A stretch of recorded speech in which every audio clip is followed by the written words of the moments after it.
There's a moment in every modern dating interaction where reality hits, when a man finally says what he's actually thinking instead of what he's supposed to say, when he stops playing the game and speaks truth. And the shock on some women's faces is priceless. They're not prepared for honesty because they've been living in a world where everyone tells them what they want to hear. Let me show you what happens when men stop pretending and start telling the truth about modern dating, relationships, and what they really want. Modern dating interactions are filled with instant judgment that nobody wants to admit. Within 3 seconds, she's decided if you're attractive enough. Within 10 seconds, she's calculated your probable income. Within 30 seconds, she's rated you against every other option on her phone. But if a man admits he noticed her weight or age first, suddenly he's shallow. The hypocrisy is staggering. I watched a speed dating event recently where women were rating men on clipboards, literally scoring them like livestock. One guy, decent looking, stable job, genuine personality, kept getting 4s and 5s out of 10. When asked why, one woman said, "He seems nice, but he's just average." Then she wondered why men don't approach anymore. You just called a solid man worthless to his face, and you're confused about male confidence? The oversharing for attention has reached absurd levels. Some people will literally brag about their dysfunction to seem interesting. I've cheated on every boyfriend. I slashed my ex's tires. I dated 3 guys at once. They share these stories like achievements, not realizing they're advertising their toxicity. Then they're shocked when quality men want nothing to do with them.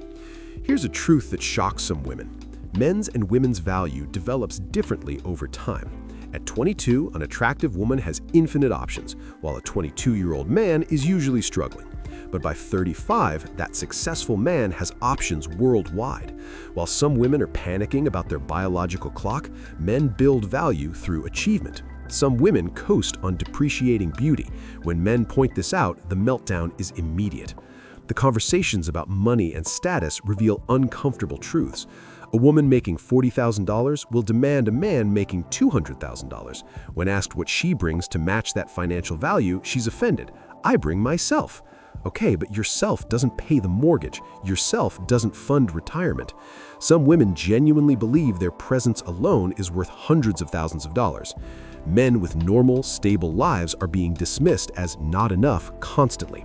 Electrician making $70,000? Not enough. Teacher with summers off? Not enough. A professional with good benefits? Not enough. These are solid men with respectable careers, but some modern women are comparing them to Instagram millionaires who don't actually exist. I counseled a guy who was rejected for driving a 2018 Honda, not a broken car, not an old beater, a 5-year-old reliable vehicle. She said it showed he lacked ambition. He's 28, owns his condo, has 0 debt, and saves 30% of his income, but the car wasn't impressive enough for her Instagram photos. This is the level of superficial judgment men face. The absurd extremes in dating behavior would be funny if they weren't tragic. Some women openly admit they'd choose a rich man who cheats over a loyal middle-class man. They'll manipulate their social media to make exes jealous instead of actually moving on. They treat relationships like business transactions, then wonder why there's no emotional connection. The confessions revealing poor judgment are everywhere now. "I left my husband because I was bored. Now I'm 40 and alone. I rejected good men in my 20s. Now I can't find anyone. I thought I could do better. Turns out I was the problem." The honesty comes, but only after the consequences hit. By then, the men who would have committed are long gone. Social double standards are destroying honest communication. Some women have lists of requirements longer than mortgage applications. Height, income, career, car, style, humor, muscles, emotional availability, ambition, the list never ends.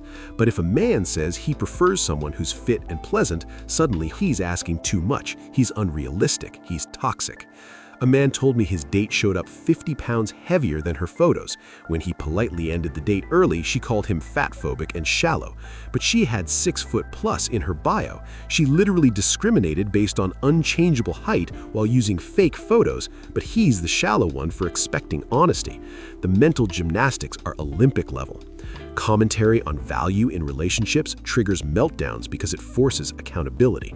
When men point out that beauty without personality is worthless long-term, some women rage. When men explain that entitlement without contribution is exhausting, they're called misogynists. Some people genuinely believe they deserve everything while offering nothing but their presence. The reflections on regret and life choices are heartbreaking but predictable. Single mothers wondering why men won't step up to raise another man's children. Women who prioritize career over family now desperate for babies at 42. Those who dated bad boys exclusively now wanting stable men who want younger women. The regret is real, but it comes too late. I see posts from women saying, "I wish I knew then what I know now." You did know. Everyone told you, your parents, your friends, even the nice guys you rejected. You just didn't want to hear it. You thought you were different. You thought the rules didn't apply. Now reality has arrived, and reality doesn't care about your feelings. The younger versus older dating dynamics create massive tension. A 35-year-old successful man dating a 25-year-old woman sends some older women into rage. He's immature. He can't handle a real woman. Now, he can handle a real woman fine. He just prefers one without baggage, bitterness, and biological pressure. When men stake this preference honestly, the backlash is immediate. Emotional baggage influencing dating outcomes is obvious but unacknowledged. Some people bring trust issues, past trauma, and resentment to every new interaction. They're not dating you, they're fighting ghosts from past relationships. They're not seeing you, they're seeing every man who hurt them. But if you point this out, you're gaslighting them. A client went on a date where the woman spent 2 hours talking about her ex. Every story, every comparison, every reference, all about the ex. When he said he wasn't interested in a second date, she was shocked. But we had such a good connection. No, you had a therapy session where he didn't consent to be your counselor. Men feeling punished for having preferences is creating massive resentment. Want someone healthy? Fatphobic. Want someone feminine? Sexist. Want someone without massive debt? Classist. Want someone without children? Selfish. Meanwhile, some women openly discriminate based on height, income, race, and status with zero shame. The social commentary on declining relationship satisfaction is everywhere. Dead bedrooms, emotional distance, parallel lives instead of partnerships. People are more connected digitally but more lonely personally than ever. The truth? Many modern relationships are just two people using each other while looking for better options. When men point these patterns out, some women don't want to hear it. They want validation, not truth. They want to be told they're perfect as is. They want to hear that the right man will accept everything about them unconditionally. But that's not reality. Everyone has standards. Everyone has limits. Everyone has deal breakers. Here's a truth bomb that triggers instant denial. Most modern dating problems are self-inflicted. People choose the wrong partners, ignore red flags, and prioritize the wrong qualities. Then they blame the entire opposite gender for their poor choices. If you consistently attract toxic people, maybe examine what you're advertising. Some women advertise chaos and wonder why they attract chaos. Post thirst traps, then complain about only attracting players. Brag about being crazy, then wonder why stable men avoid them. Share every drama publicly, then question why quality men don't take them seriously. You're showing exactly who you are, and men are believing you. The financial expectations versus contribution imbalance is unsustainable. Some women want traditional provision with modern independence. They want a man who pays for everything but have no intention of traditional reciprocation. They want 1950s financial support with 2024 feminist attitudes. When men point this out, they're called cheap. A guy I know dated someone who expected him to pay for everything. Dates, trips, gifts, while she saved her entire salary. When he suggested splitting some costs after 6 months, she accused him of not being a real man. She made $80,000 but contributed nothing. This isn't partnership, it's exploitation. The "where are all the good men" question has a simple answer that some women don't want to hear. The good men are everywhere. They're just invisible to women chasing the top 5% of men. They're the ones you swiped left on for being under 6 feet. They're the ones you ignored for not having a luxury car. They're the ones you friend-zoned for being too nice. When average men explain their reality, some women refuse to believe it.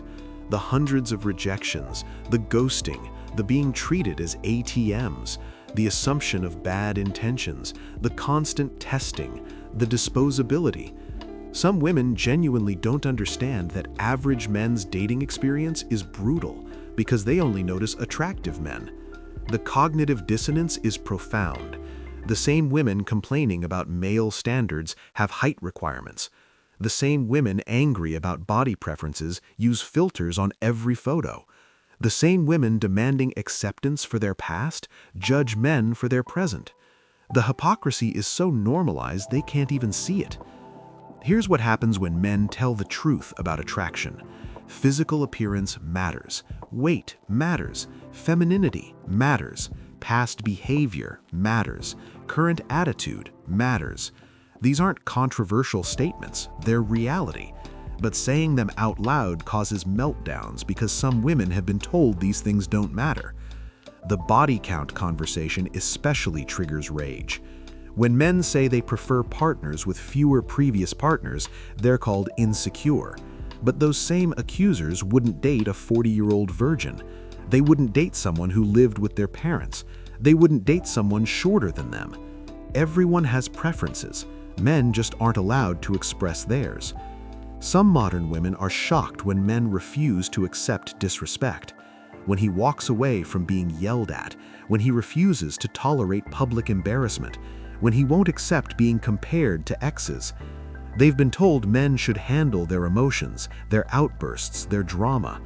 But men are learning they don't have to handle anything. The client's girlfriend would berate him in public regularly, criticize his clothes, his job, his friends, all in front of people. When he finally left, she was stunned. "But I was just being honest." "No, you were being abusive." Men don't have to accept disrespect just because it comes with tears attached.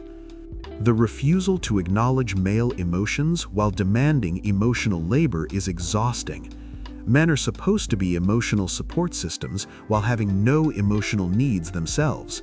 They're supposed to validate, comfort, and reassure constantly while never needing the same in return.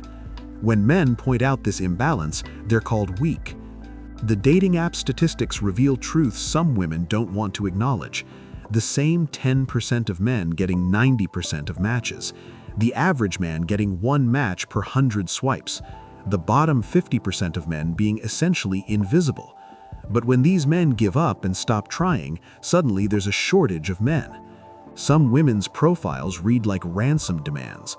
Must be 6 feet plus, 6 figures, own house, nice car, no kids, never married, fit, funny, emotionally available, ambitious but not workaholic, traditional but feminist ally, confident but not cocky. Then their bio says, "I love to laugh and have fun." That's what you're offering in exchange for perfection? Laughter. The truth about modern dating is that both genders are struggling, but only one is allowed to complain. Women can write articles about dating difficulties and receive sympathy. Men who express frustration are labeled incels. Women's standards are knowing their worth. Men's standards are toxic masculinity. When men explain they're opting out, some women panic, not because they care about those specific men, but because they realize the backup options are disappearing. The safe, stable guys they plan to settle for after having their fun. They're no longer waiting. They're building lives without women. The intimidation excuse is particularly amusing. Men are just intimidated by successful women. No, men just don't care about your career the way you care about theirs. Your MBA doesn't make you more attractive to men. Your executive position doesn't increase your dating value. Men aren't intimidated, they're indifferent to things that don't add value to their lives. Some women mistake masculine indifference for oppression. Men don't care about your degree, your car, your designer bags. They care if you're pleasant, attractive, supportive, and add peace to their lives. When men express these priorities honestly, they're called backwards. But these are male preferences, not female preferences projected onto men. The fertility reality is the harshest truth some women face. At 35, talking about wanting kids someday. At 38, when the time is right. At 42, spending fortunes on IVF. Biology doesn't care about career goals. Eggs don't wait for the perfect moment. When men point out this timeline, they're called cruel for stating biological facts. A woman I know spent her 20s and 30s finding herself. Travel, experiences, casual relationships. Now, at 41, she's desperate for a baby and angry that men her age want younger women to start families with. She had 20 fertile years to prioritize family. She chose otherwise. That's not men's fault. The accountability allergy is real. When confronted with consequences of choices, the deflection is immediate. Gained weight? Medication. Can't find a relationship? Men are trash. Career stalled? Sexism. Life unfulfilling? Society failed them. There's always an external reason, never personal responsibility. Some modern women are shocked when men don't chase anymore, when they don't beg, when they don't pursue relentlessly. Men have learned that enthusiasm isn't reciprocated, effort isn't appreciated, and pursuit is often labeled harassment. So they stopped. And now some women are confused why men don't try harder. The bare minimum expectation while demanding maximum effort is exhausting men. She shows up and expects celebration. She texts back and wants gratitude. She exists and demands compensation. Meanwhile, men are expected to be providers, protectors, entertainers, therapists, and handymen while being grateful for basic acknowledgement. When men state they want peace over drama, some women hear boring. No, peace isn't boring, it's healthy. Stability isn't dull, it's mature. Consistency isn't predictable, it's reliable. Men who've experienced chaos know the value of calm, but some women interpret lack of drama as lack of passion. The social media delusion has convinced some women they're all prizes. Every woman is a queen who deserves the world and shouldn't settle. But deserving requires earning. Queenship requires responsibility. Not settling requires being worth commitment. Instagram motivation doesn't override reality. Here's what really happens when men evaluate partners. What does she add to my life? Does she make my days better or worse? Does she bring peace or problems? Does she support or sabotage? Is she an asset or a liability? These aren't cruel calculations, they're practical evaluations everyone makes. Some women bring debt, drama, demands, and children from previous relationships, then wonder why successful men aren't interested. You're not offering partnership, you're offering problems. You're not bringing value, you're bringing baggage. When men honestly explain this, they're called heartless. The traditional benefits with modern freedoms paradox is unsustainable. Want doors opened but equal treatment. Want bills paid but independence. Want protection but no gender roles. Want provision but no expectations. Some women want all the advantages of both traditional and modern relationships with none of the responsibilities of either.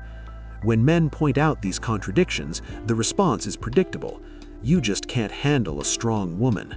No, we can handle strong women fine. We just won't handle entitled ones. Strength is attractive. Demands without reciprocation aren't. Know the difference. The truth about preferences is everyone has them. Height, weight, age, income, education, personality. Everyone filters for something. The difference is men are honest about their filters, while some women pretend they don't have any until forced to admit them. A woman friend told me she doesn't care about money, then listed her last 5 boyfriends, all wealthy. She doesn't care about height, but never dated under 6 feet. She doesn't care about status, but all had impressive jobs. The preferences exist. Some people just lie about them. The victim mentality prevents growth. If you're always the victim, you never have to change.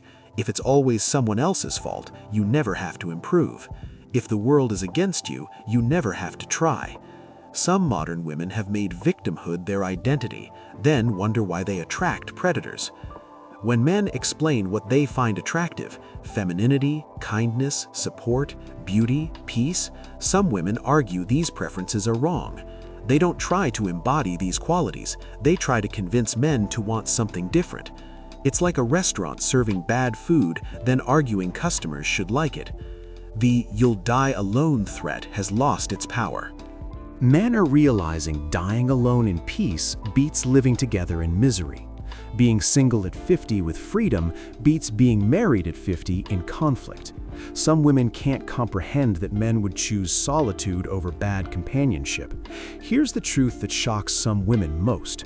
Men don't need them the way women need men.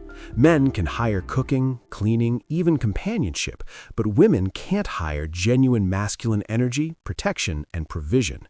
The power dynamic has shifted, and some women haven't adjusted their strategies. The good men some women claim don't exist are everywhere. They're just not exciting enough. They're stable, which reads as boring. They're consistent, which feels predictable. They're genuine, which seems weak. Some women are attracted to chaos, then surprised when their lives are chaotic. When men share their experiences honestly, they're called bitter. When they explain their preferences clearly, they're called shallow. When they set boundaries firmly, they're called controlling. But these aren't character flaws, they're learned behaviors from years of poor treatment. The modern dating market is broken because honesty is punished. Men who tell the truth are vilified. Women who acknowledge reality are ostracized. Everyone pretends things that aren't true to avoid conflict, but pretending doesn't change reality. It just delays the inevitable confrontation with it. The instant judgment culture has made authentic connection nearly impossible. Everyone's performing, nobody's being real. Dating profiles are marketing campaigns, not honest representations. First dates are job interviews, not genuine interactions. People are so busy trying to impress, they forget to actually connect. When men drop the performance and speak plainly, some women are shocked by the authenticity. The manipulation through social media that some people attempt is transparent to aware men. Posting stories to make exes jealous, uploading photos with other men to create competition anxiety, crafting a lifestyle that doesn't exist. Men see through this now. We know the game, and increasingly, we're choosing not to play. The conversation about expectations versus reality needs to happen. Some women expect movie romance while offering sitcom effort. They want fairy tale treatment while bringing reality TV behavior. They demand king treatment while acting like court jesters. The disconnect between expectation and contribution is staggering. When men articulate their exhaustion with modern dating dynamics, they're told they're giving up too easily. But how many times should someone accept disrespect? How many games should they play? How many rejections should they endure? At what point is walking away not giving up, but wisdom? The pressure on average men has become unbearable. They're expected to compete with the top 10% while being told they're privileged. They're supposed to be grateful for scraps while providing feast. They're told their struggles don't matter while their success is demanded. Some women will read this and rage. They'll say it's all lies, all misogyny, all bitterness. But others will recognize the truth in it. They'll see the patterns in their own lives. They'll understand why their relationships keep failing. And maybe, just maybe, they'll choose change over comfort. The men who figured this out aren't angry anymore. They're not bitter. They're not even disappointed. They're just done. Done pretending, done performing, done accepting less than they deserve while giving more than they receive. They're telling the truth now, and some women can't handle it. But here's the thing. Truth doesn't require anyone's approval. Reality doesn't need validation. Facts don't care about feelings. Men are sharing their experiences, their preferences, their boundaries, and for the first time in modern history, they're not apologizing for any of it. The shock on some women's faces when men refuse to play along anymore is just the beginning. When men stop simping, stop chasing, stop accepting disrespect, stop funding entitlement, stop enabling dysfunction, the entire dynamic changes. Some women will adapt. They'll recognize the changing landscape and adjust. They'll offer genuine value, real partnership, actual reciprocation. They'll be the ones in happy, healthy relationships. The others, they'll keep complaining about where all the good men went while surrounded by the men they made invisible. I want to hear from you guys. What truth have you told that shocked women? What honest observation caused the biggest reaction? What reality check got you labeled as toxic? Drop your experiences in the comments. Let's normalize men telling the truth even when, especially when, it's uncomfortable. Because honesty might be shocking, but it's necessary. And it's time more men started speaking it.